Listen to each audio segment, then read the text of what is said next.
গল্পের নাম লাল পাগড়ির মানুষটা।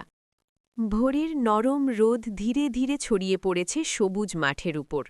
দূরে সূর্যটা যেন হাসি মুখে তাকিয়ে আছে গ্রামটার দিকে। সেই মাঠের মাঝখানে দাঁড়িয়ে আছে এক মানুষ, মাথায় লাল পাগড়ি, মুখে শান্ত কিন্তু দৃঢ় অভিব্যক্তি। নাম তার রঘুনাথ। রঘুনাথ একজন সাধারণ কৃষক, কিন্তু গ্রামের সবাই জানে সে শুধু জমি চাষ করে না, সে মানুষের মনও চাষ করে। প্রতিদিন সকালে মাঠে যাওয়ার আগে সে গলায় ছোট্ট একটা মাইক ঝুলিয়ে নেয়। গ্রামের ছোট মন্দিরের পাশে দাঁড়িয়ে সে কথা বলে, বড় বড় বক্তৃতা না, সাধারণ কথা। ভাইরা, আজ জমিতে কাজ করব মন দিয়ে, একে অন্যের পাশে থাকব, ঝগড়া নয়, ভালোবাসা চাই।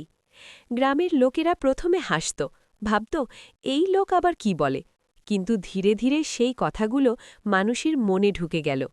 এক বছর ভয়ঙ্কর খরা এলো, মাঠে ফসল হল না, অনেকেই হাল ছেড়ে শহরে চলে যেতে চাইল। সেই সময় রঘুনাথ